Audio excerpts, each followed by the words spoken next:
Coming up next, a breakdown of the last Super Sentai TV series before it was shipped to America and became the Power Rangers. It's Jetman. Not only the first Super Sentai to have a video game, but did you know the show was written with adults in mind? The Black Ranger is a chain-smoking, alcoholic, womanizing gambler? Stick around for all this and more.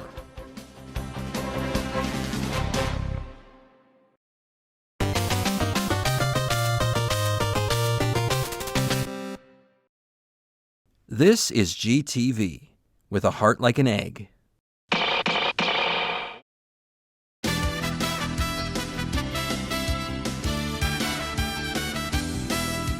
Ah yes, the Mighty Morphin Power Rangers. How could I have gone this long without mentioning them? The truth of it is that as far as the nostalgia spectrum is concerned, the Power Rangers just missed the mark for me. I have very few memories of the show growing up. I did see it during the original run back in 1993, but I was just too old. I can see the appeal for kids who watched it, the story of everyday high schoolers who become superheroes and save the day. But the funny thing about a lot of TV of this type, the cast and the audience are always meant to be a generation apart. If I was in the 4th grade, then these superheroes would be something to look up to. But why would I, as someone in high school, aspire to be someone else that was in high school too? Watching the mishmash of everyday Saved by the Bell teen-style drama and fast-paced action scenes was just so bewildering and perplexing. Why did the action scenes look like they were filmed 100 years ago? Why don't some voices sync with their mouths? Why is the Yellow Ranger clearly not built like she is when she's not in uniform? As it turns out, and as we all know by now, the Power Rangers series was yet another case of taking something from Japan, rewriting it into English, and then pretending like all that never happened. It was common with animation, Speed Racer the most obvious example. The Mysterious Cities of Gold was another one I grew up watching.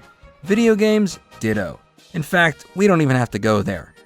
But live action? It just seemed impossible to pull off. As I moved on into adulthood, the original Power Rangers was still going strong. Even though I had dismissed it as a show for kids, its Japanese origins intrigued me. In the pre-internet era, you'd hear talk about what the original show was like. The show was called Go Ranger in Japan, they'd say. There wasn't just one Go Ranger show, there were a bunch of them, they'd say. It was just like Ultraman, they'd say, and it's been on TV in Japan since the 70s, they'd say. How did they know all of this? They saw it on local TV while on vacation in Hawaii, or watched a VHS bootleg, they'd say. As it turned out, most of that was only half true, or at least misinterpreted along the way. The genre that the Power Rangers and its Japanese counterparts belong to is known as tokusatsu, meaning special effects in English. The series was called Super Sentai. The first edition of the series was called Go Ranger, and all subsequent ones had different names. The closest relative wasn't Ultraman, but Kamen Rider, both of which were created by the legendary genius Shotaro Ishinomori. Although without Ultraman, both of these shows would likely have never existed. And long before 1993, Go Ranger and other Super Sentai entries were broadcast around the world, mostly on local UHF stations where large Japanese populations resided. A few made it onto cable. But the Mighty Morphin Power Rangers isn't really what I want to focus on. It's just the setup, the MacGuffin, if you will. When I moved to Japan, I took an interest in seeing the Super Sentai series in its original form. This is, of course, in the pre-broadband, pre-YouTube days, when you couldn't just whip out the old iPhone and see anything that has ever existed in its entirety, instantly, for free. Or, worst case scenario, just forced to watch an ad for 6 seconds. No, back then, it was a pretty special thing to watch TV from another country, in that country. I was fortunate enough to be blessed with crystal clear reception of a local channel that ran endless anime, tokusatsu, and jidaigeki reruns from the 70s, 80s, and 90s. For a curator of Japanese TV, like myself, it was nirvana. Eventually, I saw most of the old Super Sentai shows, from the original all the way up to Zyuranger, the incarnation that led to the Mighty Morphin Power Rangers. They all fit the same formula too. A group of 5 people combine powers to create a fighting force, unified under a symbol. Animals, ninjas, mythological heroes, all kinds of stuff. The team is color coordinated, usually red, blue, yellow, black, and pink, but that's not a hard and fast rule. It's like they say, if you've seen one, you've seen them all. One thing I didn't know then, but do know now, is that Haim Saban, the man who created the Power Rangers, had his eye on importing the Super Sentai series for a while, but earlier entries just weren't the right fit. Some of them were just too old. Some of them didn't have weaponry or character designs that were exciting enough. Yet, he tried and tried again until the right formula popped up. One failed attempt before Zyuranger, the series that aired right before Zyuranger, was shockingly too adult for its intended audience, even though in Japan it became the most popular Super Sentai program of all time. Jetman.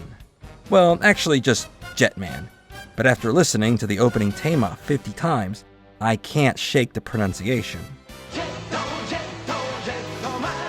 Wait, Jetman? What happened to Go Ranger?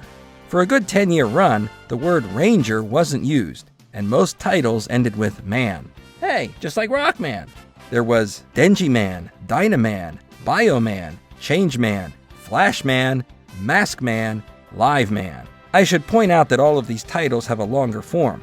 For Jetman, the full name is Chojin Sentai Jetman. In this case, Chojin means Birdman, as the team and their superpowers are derived from birds. Chojin can also mean superhuman, so it has a cool double meaning as well. Hey, what is it with Japanese TV shows having 2 kinds of titles? There's the longer part that gives some explanation of the show in some way, then one short, catchy word that becomes the shorthand title for the show. You see it here in every Super Sentai show. Then there's Mashin Eiyuden Wataru, Mahojin Guru Guru, Akai Kodan Zillion, even the show I used to be on, Kiseki Taiken, Unbelievable, all follow this pattern. To get back on track, Jetman was an unusual show for the time. The Super Sentai series had been around for 15 years. The formula was pretty much laid down. To shake things up, some unusual choices were made. If you've ever compared Jetman with Zyuranger, which came immediately afterwards, you'd be wondering if they were even the same show at all. The characters are much older. They have jobs, but more than that, they drink, they smoke, they sleep around. There's actual permadeath of some main characters. Is this still a kid's show? More than that, there are a few episodes where the heroes fight the bad guys, but as themselves, not as Jetman. There are episodes where the heroes don't even suit up and fight. They just talk about their relationship problems, like a soap opera. On top of that, some of the bad guys they came up with are really weird. Let's take a short time out and give this series the complete rundown. この番組は楽しい時を作る企業バンダイとご覧の各社の提供でお送りしました。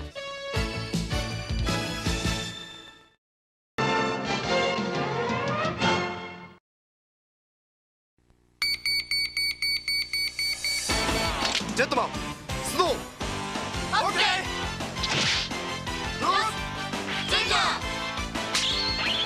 変身せよ、ジェットマン。セットアップ。バードブラスター。今こそ変われ、超人たちよ。ジェットマン変身シリーズ。ウィングガントレットもよろしく。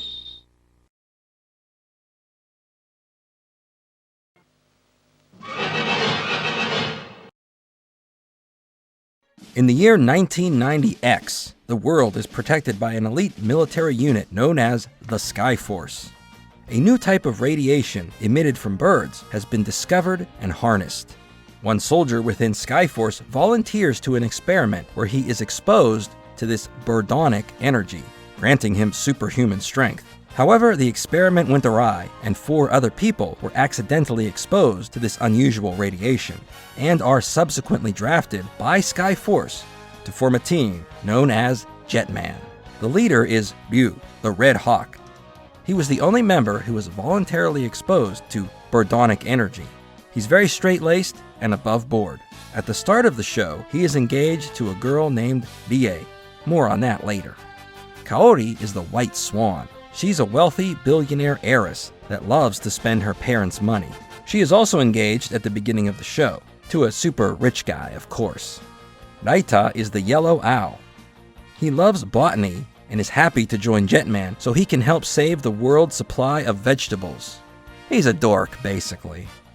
Akko is the Blue Swallow. She's the youngest member and the only one in high school.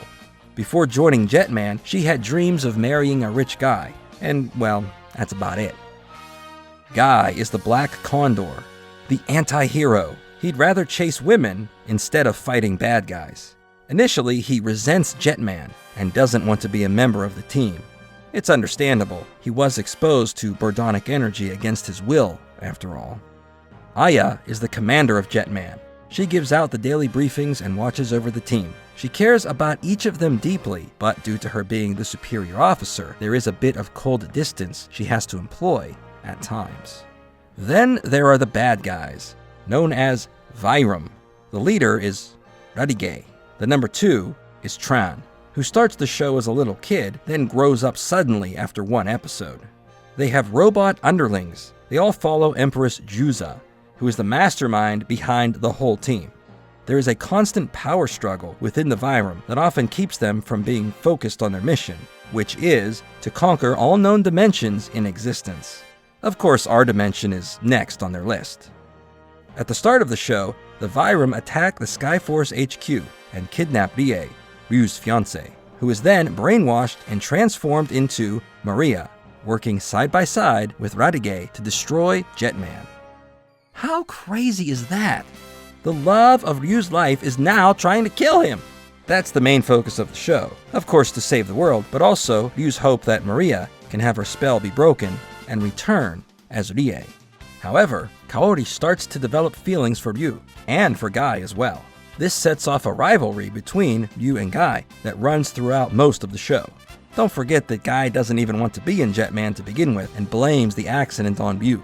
The love triangle goes off again, on again for a while. Sometimes Kaori is with Ryu. Sometimes she's with Gai. Raita also wishes he could get with Kaori, but takes one look in the mirror and self-friend zones, realizing it's hopeless. Don't worry, he gets a girlfriend later. As for Akko, she's so self-absorbed she doesn't really fit in here anywhere. And she's in high school anyway, so at least they kept that part respectable.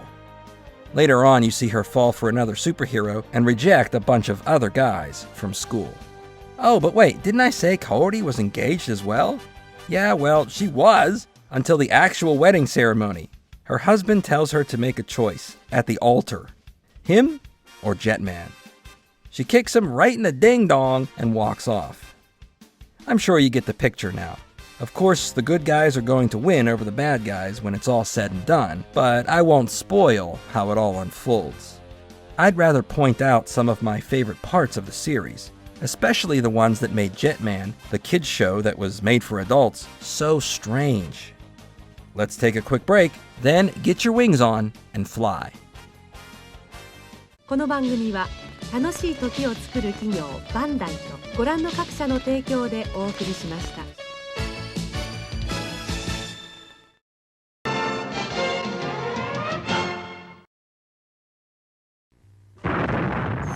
雪印ジェットマンソーセージ。勇気印で強くなれ。5人の勇者が君たちに送るキャラクター人形付き雪印ジェットマンソーセージ。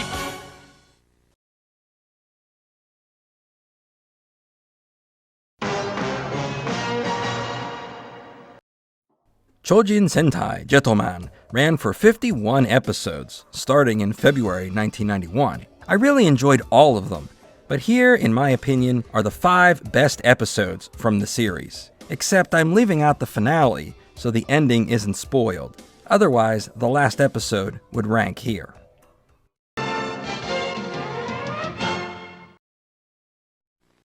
In The Tomato King, Raita shows off his botanical expertise with a special tomato hybrid he was able to produce. The Vyram get involved and unleash the Tomato King, who somehow has mind control powers over Raita, forcing him to see everyone and everything as a tomato. It gets even weirder, because when Raita goes back to the family farm, he talks to his grandmother, who reminds him of his disdain for tomatoes. Raita's grandmother even digs up old pictures of the Tomato King that he drew way back when. The Tomato King is actually the tomato in his dreams, haunting him from the past. The Jetman try their best to bring the Tomato King down, but can't defeat him. The only path to victory is to have Raita face his childhood fears and eat tomato after tomato after tomato, which somehow causes the Tomato King to be eaten in real life. Or maybe it was all just a dream.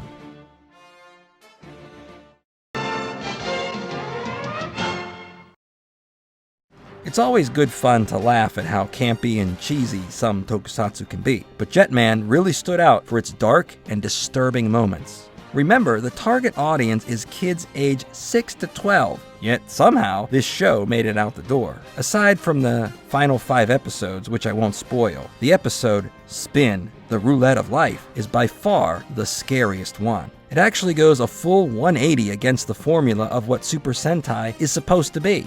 4 of the 5 Jetman are captured by the Vyram. In the heat of the battle, Gai manages to escape while running off with the heart of Gray, one of the machines built by the Vyram. Rather than fight, Gray challenges Gai to a game of roulette, where he can win back the other Jetman, using the mechanical heart as collateral. After a few rounds, when Gai is close to victory, he gets caught cheating by having a magnet in his cigarette lighter exposed. On the final spin, when it's all on the line, it looks like Gai is about to lose, when suddenly the ball jumps up from its spot and onto the winning number. It turns out Tetra Boy, one of the Jetman robots, picked up the casino building and shook it just to move the ball. Despite that funny ending, the episode is really dark and really weird. It feels like watching an old episode of The Twilight Zone, and as a little kid, that show really freaked me out.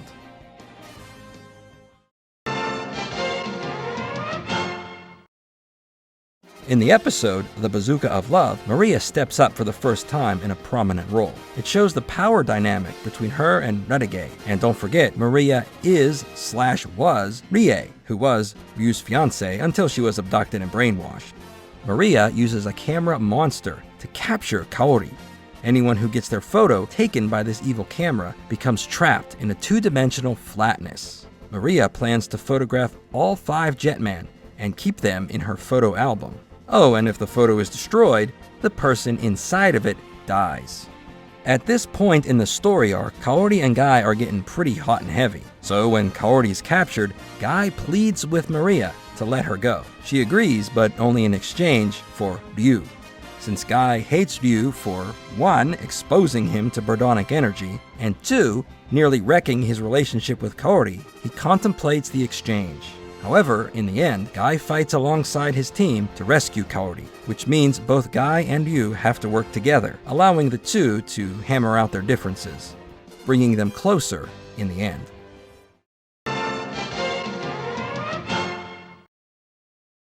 One of the more lighthearted episodes, Ryu's marriage, involves Ryu and his grandmother. They haven't seen each other for a long time, and on this day, she plans to come for a visit. Grandma is lost, wandering around the neighborhood, and Ryu only finds her after Raita conks her right in the head with an errant tennis ball. Still dazed from the hit, Grandma picks Ryu up with one hand and sends him down to the pavement hard. Why did Grandma come all this way to see her grandson anyway?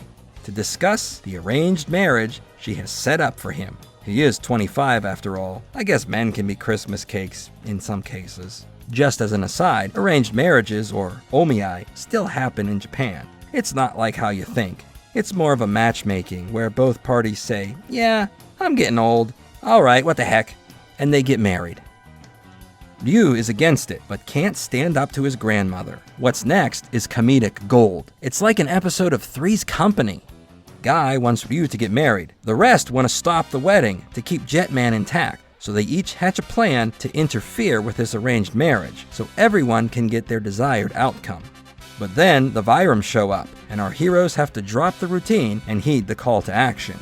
When Emiko, the bride-to-be, learns that Ryu is a Jetman, she decides that it's better that she marries a cow farmer from her hometown.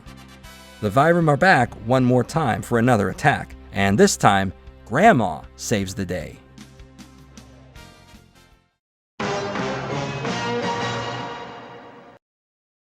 By far, my favorite episode is Cup Noodle. The main villain is a sentient instant ramen. A classmate of Akko, named Tatsuta, is obsessed with Cup Noodle and is equally infatuated with Akko, so the Virum send God Ramen to Earth in the hopes that it can defeat at least one of the Jetman.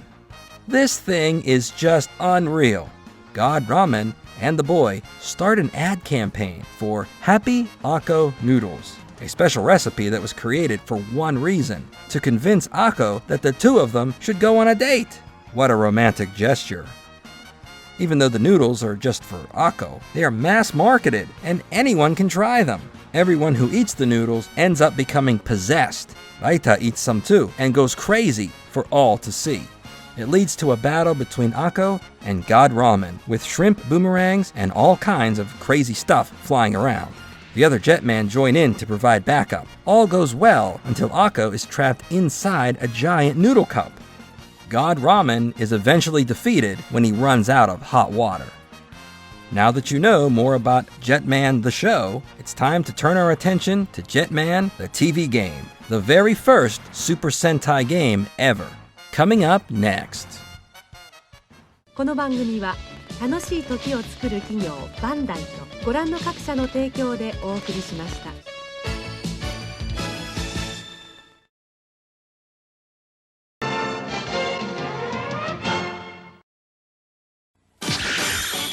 動画とジェットマンコーンスナック、漏れなくジェットマンスーパーカードが入ってる。食べた、当たった、嬉しい。ドアとジェットマンコーンスナック。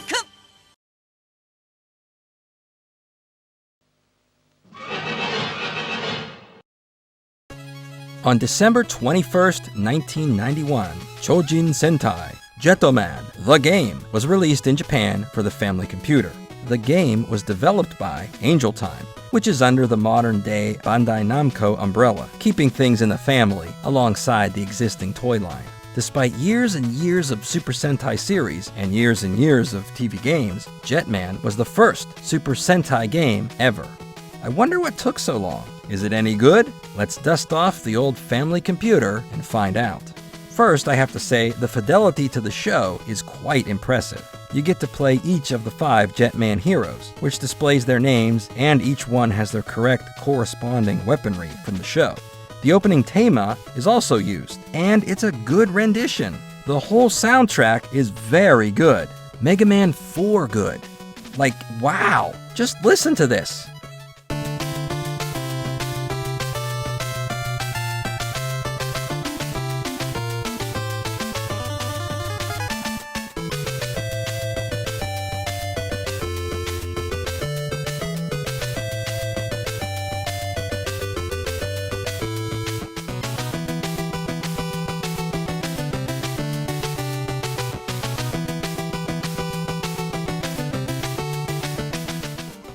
The music really pumps you up.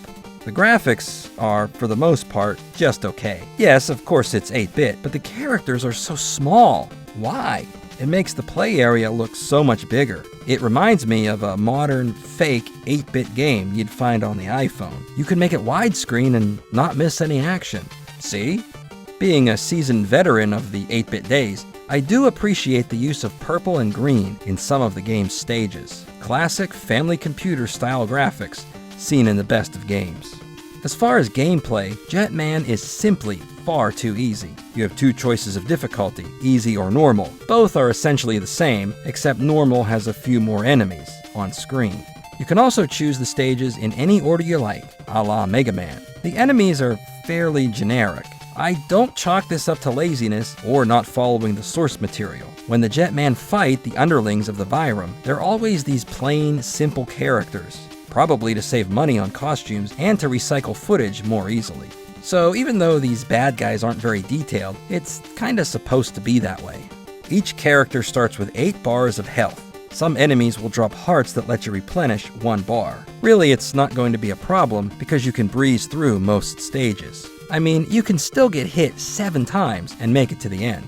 If you're in trouble, you have a Birdonic Power Charge that will clear the screen. Some enemies drop this too, making the stages even easier. As I said before, you can choose any of the 5 Jetman. If one character is defeated, you lose him or her and go back to start with a new character. When you make it to the end of the stage, you suit up for the boss battle. Your character is beamed up to fight with the other Jetman members in the Great Icarus. If you make it to the end of the stage with full health or just 1 bar, it doesn't matter. You will start with full energy for the battle. The bosses are real enemies from actual episodes. Some don't have English names, as far as I'm aware of, so I'm creating them right now. Mirror Man, Cameraman, Light Armadillo, Bus Man, and Space-Time Mammoth. Some of these were bosses from episodes I talked about before. Sadly, no God Ramen. Oh well. The boss battles are also easy once you learn the pattern. They all move back and forth and throw a few punches, then fire off some lasers. You can either punch back or raise your shield. There's a power meter at the bottom of the screen that charges during the battle. If you let it charge to full power, you can let loose a very strong attack. Basically, this is the strategy to win easily every time.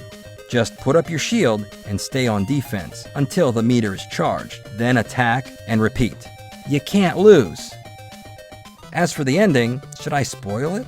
Obviously you save the world, then there's a staff roll. There's also a soft reset command to go back to start after this, but I couldn't get it to work. There's also a battle mode where you can practice against the bosses. You can choose them in any order you like. After the battle, a cute win or lose screen follows. Chojin Sentai Jetman for Family Computer is so easy. I literally beat the game in 1 sitting, playing cold, for the first time ever. I didn't even lose a single life. So, is this game for kids? The show clearly isn't. Is the game for adults who liked the show but had no video game experience? I guess we will never know. After one more quick timeout, let's wrap it up with some final thoughts. この番組は楽しい時を作る企業バンダイとご覧の各社の提供でお送りしました。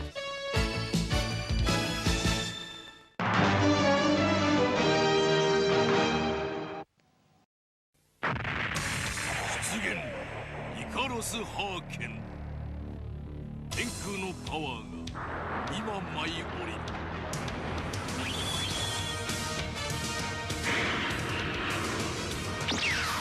急飛行メカから超巨大ロボへ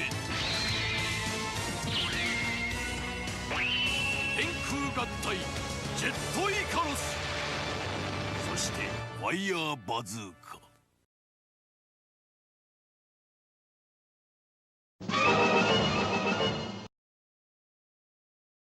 Chojin Sentai Jetman, the 15th entry in the Super Sentai series, is a strange demarcation line in many ways. It is most well known as the last Super Sentai iteration that came before the show that would lead to the Power Rangers, and at first glance, Jetman and all the others that came before it look the same on the surface, and are often dismissed. Yes, it was part of the series, but that's back in Japan, and that's old. To many in the West, it just doesn't count, at least not in the same way. Jetman served as the end of a more mature style that Super Sentai had been leaning towards for a while, perhaps too far for its target audience, only to pull back immediately with Zyuranger, and then become even more kids-only as the Power Rangers. It wasn't just the soap opera-style storytelling that went away. The characters got younger. Still not purely high school age like the Power Rangers, but the overall ages of the heroes came down. The villains stopped being so scary and embraced a more campy, almost Muppet-like style. The suffix man was dropped, and Ranger, from the original Go Ranger, was reinstated, and things have mostly stayed that way ever since. A lot of the earlier Super Sentai shows featured the heroes riding around on real motorcycles and ATVs. This too came to an end with Jetman. It wasn't a decision the producers came up with, but rather the laws in Japan for filming stunts on motorized vehicles became much stricter in the 1990s. Though fantastic sci-fi vehicles were always one feature, they became the only feature. Maybe it was for the best, as it forced the creative teams to think up more exciting machinery, which meant more action in the shows and more toys to buy, which in turn leads to more money. And of course, Jetman opened Super Sentai to the world of video games. Sure, this first entry was too easy, but hey, you gotta start somewhere. Jetman, both in its heyday and in the modern day, is consistently ranked #1 when fans are surveyed about their favorite Sentai shows. It brought viewership ratings to a level not seen in many years and expanded the audience to include adults. Rumor has it that a lot of stay-home moms loved the bad boy Gai and petitioned the writing staff to not kill off his character. And I don't really know where to put this one small trivial point, so I'll just tack it on at the end. After Jetman left the airwaves and was replaced by the more kid-friendly Jew Ranger, later becoming the Power Rangers, the continuing adventures of Yu and Kaori were turned into a novelization. Things got real, as the book featured graphical details of, sex, leading the book to be sold under the counter, only to those age 18 and older. So, what else can you say? Jetman truly was one of a kind, but that cherry on top truly sets the series on a completely different plane.